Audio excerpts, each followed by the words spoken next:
ಸ್ನೇಹಿತರೆ, ನಾನಿವತ್ತು ಒಂದು ವಿಚಿತ್ರವಾದ ಕತೆ ಹೇಳ್ತೀನಿ.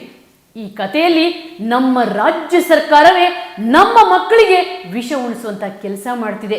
ಅದು ದಾಲ್ ಗೋಲ್ಮಾಲ್ ಅನ್ನೋ ಹಗರಣದ ಮೂಲಕ.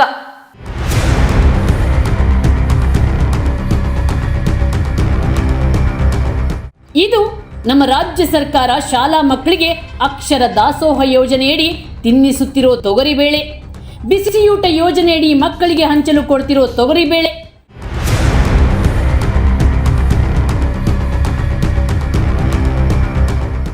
ಆದರೆ ಈ ತೊಗರಿಬೇಳೆ ಗುಣಮಟ್ಟ ಎಷ್ಟೊಂದು ಕಳಪೆ ಗುಣಮಟ್ಟದಲ್ಲಿದೆ ಅಂದ್ರೆ ಇದನ್ನ ಹಸು ಕೂಡ ತಿನ್ನಲು ಯೋಗ್ಯ ಇಲ್ಲ, ಅಷ್ಟೊಂದು ಕಳಪೆ ಗುಣಮಟ್ಟದಲ್ಲಿದೆ.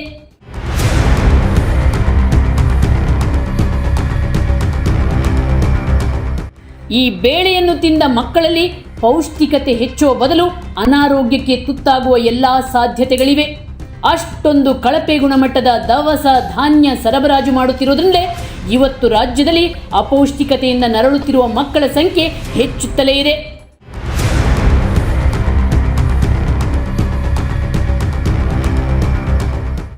ಸತ್ವಹೀನ, ತಿನ್ನಲು ಯೋಗ್ಯವಲ್ಲದ ತೊಗರಿಬೇಳೆ, ಇತರ ದವಸ ಧಾನ್ಯಗಳನ್ನು ನಿರಂತರವಾಗಿ ಅಕ್ಷರ ದಾಸೋಹ ಯೋಜನೆ ಮತ್ತು ಇತರೆ ಯೋಜನೆಯಡಿ ವಿತರಿಸುತ್ತಿರುವುದರಿಂದ ರಾಜ್ಯದಲ್ಲಿ ಜನರ ಸಾವಿರಾರು ಕೋಟಿ ರೂಪಾಯಿ ತೆರಿಗೆ ಹಣ ಖಾಲಿಯಾಗ್ತಿದೆ. ಆದರೆ ಮಕ್ಕಳ ಹೊಟ್ಟೆಯೂ ತುಂಬುತ್ತಿಲ್ಲ, ಅಪೌಷ್ಟಿಕತೆಯೂ ನಿವಾರಣೆಯಾಗ್ತಿಲ್ಲ.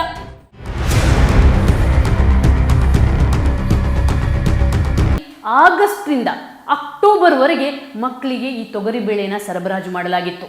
ಅದಕ್ಕೆ 93 ಕೋಟಿ ರೂಪಾಯಿ ಟೆಂಡರ್ ಕರೆಯಲಾಗಿತ್ತು. ಸಾಕಷ್ಟು ನಿಯಮಗಳನ್ನು ಹಾಕಲಾಗಿತ್ತು. ಆದರೆ ಆ ಯಾವ ನಿಯಮಗಳಿಗೂ ಕೂಡ ಒಂದು ಕವಡೆ ಕಾಸಿನ ಕಿಮ್ಮತ್ತು ಕೊಡಲಿಲ್ಲ.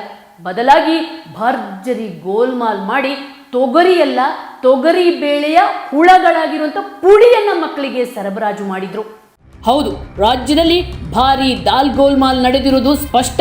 55 ದಿನಗಳಿಗೆ ಕರ್ನಾಟಕ ಆಹಾರ ನಿಗಮದಿಂದ ಸುಮಾರು 93 ಕೋಟಿಯ ತೊಗರಿ ಬೇಳೆಯ ಗುತ್ತಿಗೆಯನ್ನು ನೀಡಲಾಗಿತ್ತು.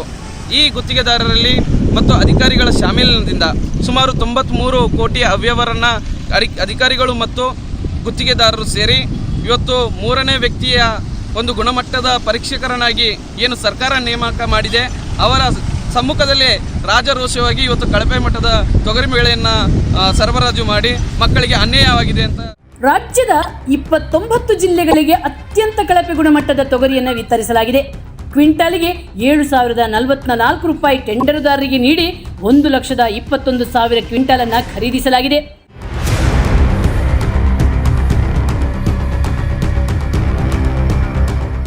ಆದರೆ ತೊಗರಿಬೇಳೆ ಖರೀದಿಸುವಾಗ ಸರ್ಕಾರ ಟೆಂಡರುದಾರರಿಗೆ ಕಟ್ಟುನಿಟ್ಟಿನ ನಿಯಮಗಳನ್ನು ಹೇರಿತ್ತು.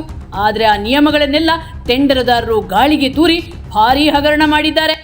ಅದೇ ರೀತಿ ನವೆಂಬರ್ 2020ರಿಂದ ಅದೇ ರೀತಿ ಏಪ್ರಿಲ್ 2021ರವರೆಗೆ 6 ತಿಂಗಳ ಮಹಾಯಗಳ ಮತ್ತೊಮ್ಮೆ ತೊಗರಿಬೇಳೆಯ ಖರೀದಿಯನ್ನು ಸುಮಾರು 225 ಕೋಟಿಯ ಟೆಂಡರನ್ನು ಅನುಮೋದನೆಯನ್ನು ಕರ್ನಾಟಕ ಆಹಾರ ಮತ್ತು ನಾಗರಿಕ ಸರಬರಾಜು ನಿಗಮ ನೀಡಿದೆ.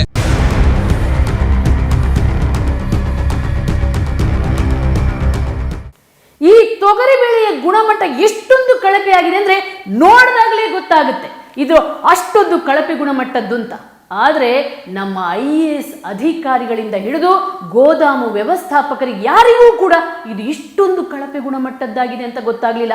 ಯಾಕಂದರೆ ಅಷ್ಟೊಂದು ವ್ಯವಸ್ಥಿತವಾಗಿ ಹಗರಣ ಮಾಡಿದ್ದಾರೆ. ಈ ತೊಗರಿ ಬೇಳೆಯ ಗುಣಮಟ್ಟ ಚೆಕ್ ಮಾಡಲು ಒಂದು ಲ್ಯಾಬ್ ಅನ್ನು ಕೂಡ ಆಯೋಜಿಸಲಾಗಿತ್ತು.